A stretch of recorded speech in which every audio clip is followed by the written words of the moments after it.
Hello guys, magandang umaga po. Ayan guys, nakita nyo na ang nangyayari ngayon sa ating bansa, diba? Sa Pilipinas. Ang mahihirap guys, lalong naghihirap kapareho ko. Ako mahirap din ako. Isang kahig, isang tuka din ako. Isang kahig, isang tuka. Guys, tingnan nyo ang nangyayari ngayon. Ang una, mga politika lang, namumulitika lang, pero naging makatotohanan ito. Pinagbintangan nila si Tatay Diggs na yung sa yung pagpatay sa mga libu-libong pagpatay. Natural, kung ikaw ang pulis, ikaw ang mamamatay, gusto mo, siyempre patayin mo na yung sabit sa balakid sa daan mo. Papatayin mo na yon, babarilin mo na yon kasi delikado pag hindi mo binaril to di ba? Isipin mo yon ha. Pag hindi mo sila pinatay, ikaw naman ang papatayin. Di kailangan unahan mo na sila. Yun yung una guys. Kaya nila na ipadala si Tatay Diggs dun sa Hague. Sa lugar na yon nakulong si Tatay Diggs, sinakay nila, kidnapping yun guys kaso yun, kaya antayin natin kung anong mangyayari talaga sa susunod na kabanata nitong pagpumasok si BP Sara sa 2028. Alam ko siya mananalo guys, napakalakas, ang lakas ng paniniwala ko. Huwag lang nilang gawan ng talaga kasi si Sara kasi may haharaping impeachment pa yan, pipilitin talaga ng mga dilawan at pulahan na to na ma-impeach si Sara, kaya nila si Soto sa Senate President para mawala si Cheese kasi ngayong February na naman yan, mag-impeach na naman yan, impeachment na naman. So yun ang agapan natin guys, yung natin, yung mga gagawin lang natin, rally lang ng rally, tuloy-tuloy lang yung rally nyo, araw-araw, magdamag kung gusto nyo. Pero ako kasi busy kasi ako guys, di ako pwedeng umalis dahil kailangan itulog ko talaga yung kasi may edad na ako, so kailangan ko talaga itulog yung natitirang gabi ko, di ako pwedeng magpuyat. Sa umaga naman busy ako sa tindahan ko, so wala akong time. Kayo na lang, basta nasa likod nyo lang ako, masahan nyo lang ako sa mga election, mga ganon, kung ano-ano pa guys.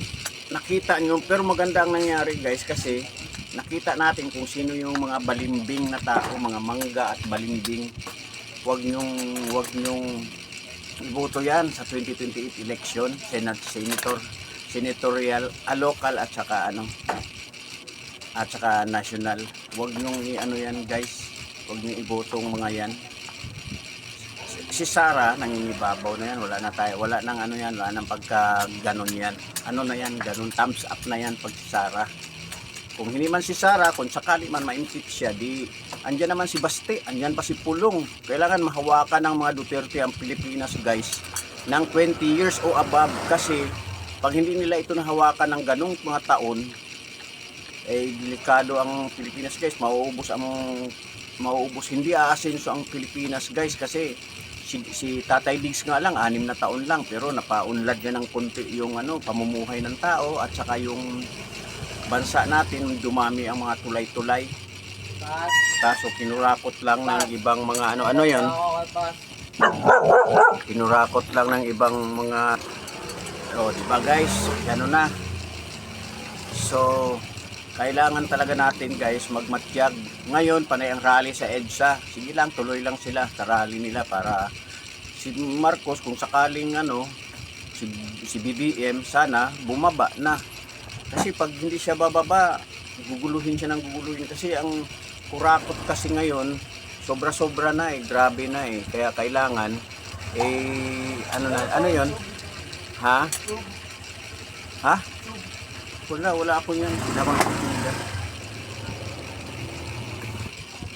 Isipin mo, meron ng malinaw na andyan na si Senador Marcoleta, tumbok niya na kung sino yung mga magnanakaw talaga, na hindi lang sa ang mga Diskaya. Ang Diskaya kasi nag-state witness na So kung pinirmahan sana ni yon, di okay na.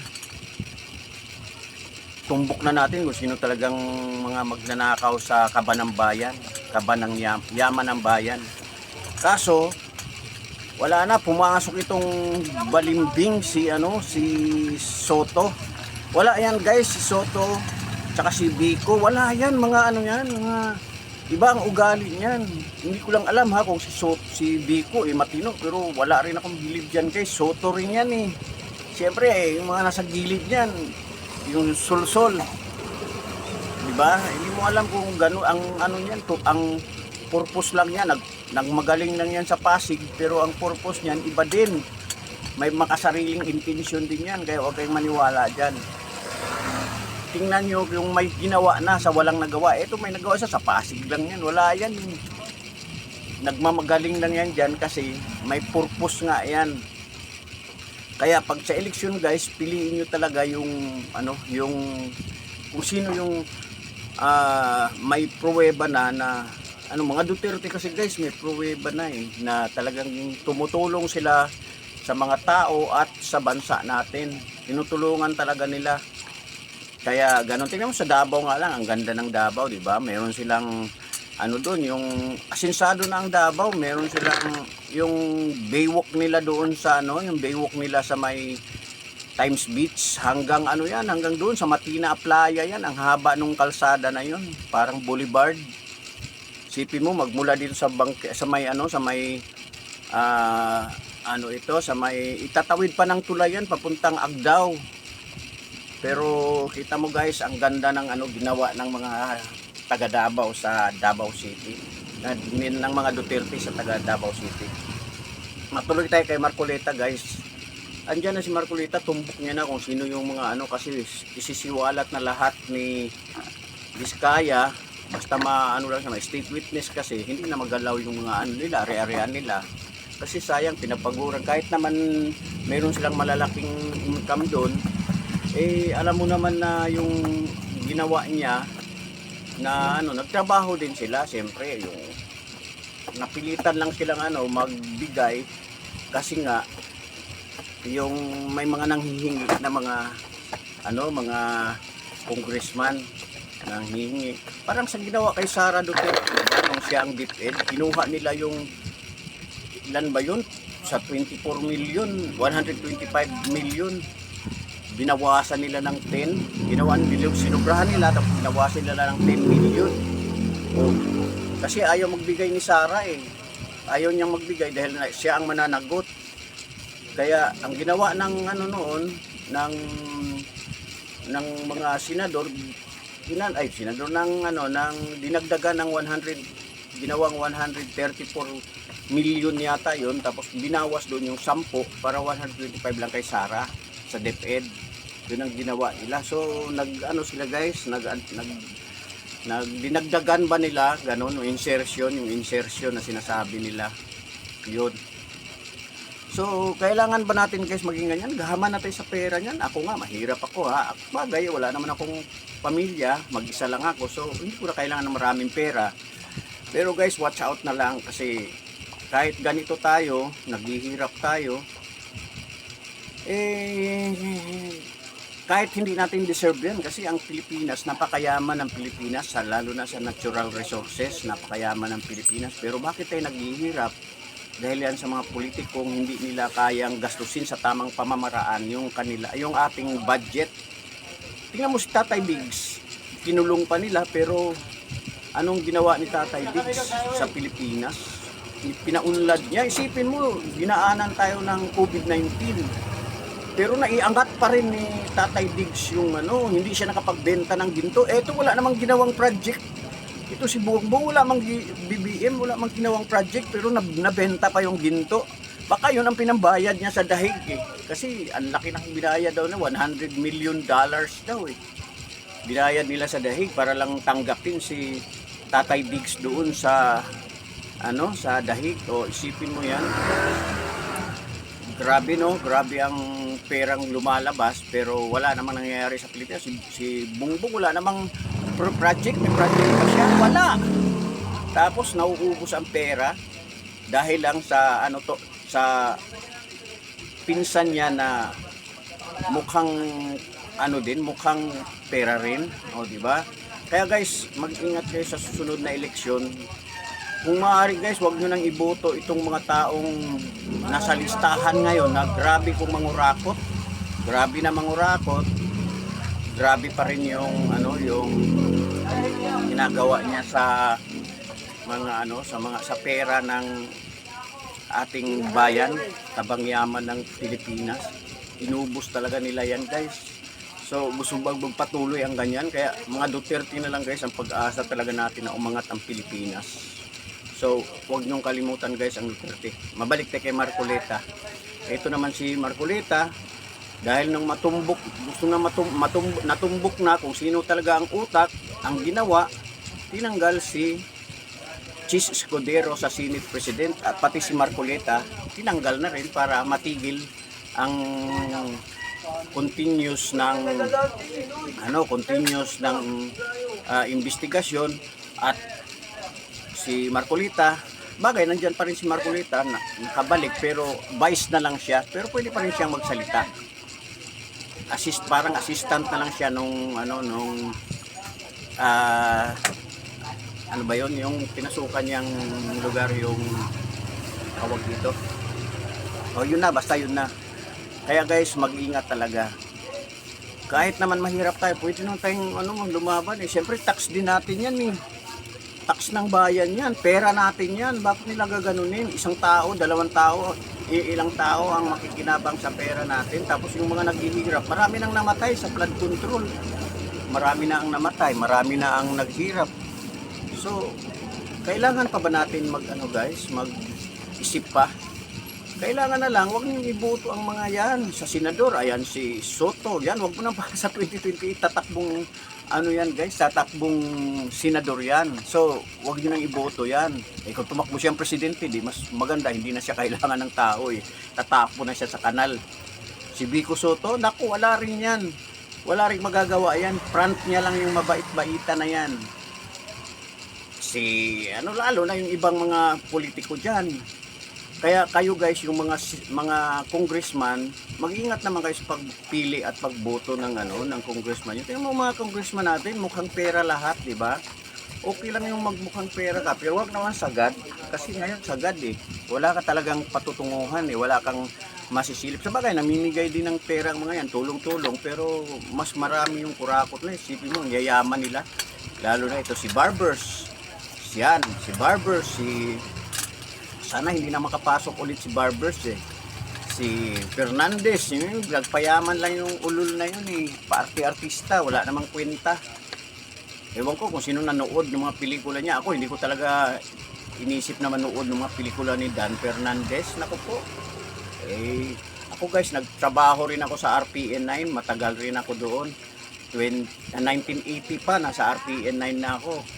Hanggang 1990 nasa RPN ako, pero utility lang ako sa Flor de Luna. Pero kahit paano, nandun nakita ko yung mga ugali ng mga tao doon, kung sino yung addict doon na artista. Nakikita ko ang mga yan guys, kung sino ang mga yon. Pero siyempre wala naman akong din, dahil wala naman karapatan sa kanila, buhay nila yan. So hindi na natin papansinin. Mga chismis yun, tinitignan ko lang sila noon. Pag may sitro noon, si Hinday Badiday, nanonood ako. So ganun guys ang nangyayari sa buhay ko. Parang nag-o-observe lang ako, sinabihan ko na mag-aral ng hindi rin ako nakakapasok kasi kapos kasi sa budget guys. Sinabihan ako ng amo ko na mag-aral ng ng mascom kasi nasa production na rin lang ako. Hindi ko kasi kapos ako sa budget. Kung nga lang mag-isa, tapos dumating pa yung airmat ko dito, so wala na akong choice lalo. Hindi na ako nakapag-aral hanggang sa tumanda na, ayun na, wala na. Yung amo ko guys, si Benchi Lidesma, mabait kong amo yun, kaya lang wala na siya Ang balita lang di ko naman kung ano talaga nangyari sa kanya, pero balita ko, wala na siya, namatay na daw, inatake daw yata. Basta yun na ang balita ko. Maraming pangako sa akin yun, si Ate Benji. So wala na. Ngayon guys, balik tayo kay Marcoleta. Ngayon si Marcoleta guys, nasa nakabalik siya. Pero hindi pa rin nila matukoy-tukoy, hindi pa rin nila matumbok kung sino talaga ang utak guys. Utak ng katiwalian dito sa bansa natin. So guys, ang ano ko sa inyo, ang paalala ko lang sa inyo, ngayong susunod na 2028 election, huwag nyo nang iboto si Marcos. Kahit na yung mga maka-BBM dyan, huwag nang bumoto kasi siruhan natin yan. Hindi kasi baka patakbuhin nila si Sandro eh. O di kaya tatakbo sino ba itong kapatid ni si Aimee. Huwag na. Marcos guys, never again. Yan ang pinaka the best na magagawa natin. Yung Marcos is never again in the Philippines. Kahit nga congressman, hindi na dapat makapasok mga yan. Kasi yung mga kawatan eh. So, yun guys, ang ko lang sa inyo. Kitang-kita na kung sino yung mga gumagawa ng flood control project na wala naman. Ghost project lang, di ba? So, ingat naman tayo guys. Yung mga nagrarally dyan, kung may time ka, pwede kang pumunta. Dumagdag ka sa tao, doon nga sa dumami yan para mapilitang bumaba si Bongbong Marcos, si BBM, para mapilitan siyang bumaba sa kanyang kinalalagyan ngayon. Kasi hanggat nandiyan yan guys, at si Martin nandiyan dyan, hindi talaga tayo, lugmok talaga tayo guys, hindi tayo aangat. Wala nga, ilang taon na sila, 3 taon na, pero walang project. Kahit na tulay na kawayan, wala silang project nun guys. So, hindi nyo ba naisip na 3 taon, 6 na taon, wala siyang magawang project kahit isa? Di ba? Ang laking perwisyo niya. Si Tatay Diggs, ang dami niyang mga balak noon na hindi natuloy. Kung si Sara sana tumakbo, ang mali ni Sara kasi hindi siya tumakbo eh. Sa kanya na nga lahat ang tao, ayaw niya pa eh. Pa siya, keme-keme pa siya, wala tuloy nangyari, pati tuloy siya tinitira, may impeachment pa siyang hinaharap ng February. So guys, tulong-tulong na lang tayo, kapit bisig na lang tayo kasi wala talaga tayong magagawa dahil napakalakas ng nakaupo eh, si Marcos eh. Siya kasi ang humahawak sa lahat, pati PNP, lahat ng mga sangay ng mga Armed Forces of the Philippines, yung hawak niya talaga. Pero may magkulang dyan na may mag-alsa lang dyan, patay na siya. May mag-alsa lang, wala kasi eh. Saka bilin din ni Tatay Diggs, huwag mag-alsa ng ganon. Kasi kung gusto mag-alsa, pwede naman sa sigaw-sigaw lang, sa kalsada lang. Pero wag yung wag magkudita kasi maraming madadamay guys, maraming tao, marami na naman ang mamamatay kapag ng mga nakaraang kudita, di ba? Madami na damay, marami na matay. So hanggang ganoon na lang guys. Basta ipaglaban natin guys, siruhan natin hanggat maaari ang mga dilawan at kulahan. Kasi para makulong na yan, pati si Castro makulong yan, sila De Lima kulong din uli yan. Kasi may kaso yan eh, nabsweldo lang dahil pero pwede pang yun, pag ang Duterte na nakaupo, kulong ang mga yan. May kaso pa si Marcos, yung kidnapping kay Tatay Diggs. Si Marcos, si Marbil, sino pa ba? Yung dalawang nasa DILG secretary. Yan, may yan guys, may tulog ang mga yan dahil sila ang may pakana kung bakit nakulong doon, nadala doon sa dahig si Tatay Diggs. Hindi dapat nila ginawa yun dahil unang-una matanda na yun.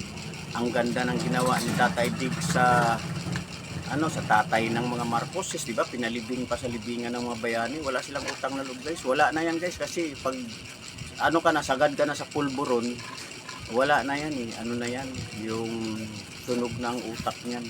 Marami dito sa akin magdamag yung mga araw-araw magdamag guys ang mga adik dyan, adiktos. So wala naman tayong magagawa. Maingay sila. Tinulugan ko na lang kasi pag di ka natulog, talo ka naman. So bayaan ko na lang sila dyan. Wag lang silang manggulo dito sa tindahan ko. Ganun na lang guys. Okay guys, meron pang karugtong ito guys. See you next na lang guys. At hanggang dito na lang yung video ko. Paki-subscribe na lang guys yung aking YouTube channel para pag na-subscribe ka sa YouTube channel, tumaas ang aking subscriber, makiusap na lang ako sa inyo, i-subscribe nyo ako, mag-likes, mag-comment para tumaas yung subscriber ko. Pag tumaas yung subscriber ko guys, gagawa ako ng paraan na magiging isa sa mga, kahit hindi ako masyadong nakapag-aral guys, gagawa ako ng paraan na magkaroon ako ng paninita o ibulgar ko lahat ang mga nalalaman ko tungkol sa politika. Magiging political vlogger din siguro ako guys someday. Diba guys? Ang gusto ko sana guys yung yung charity vloggers. O di man charity vloggers lang yung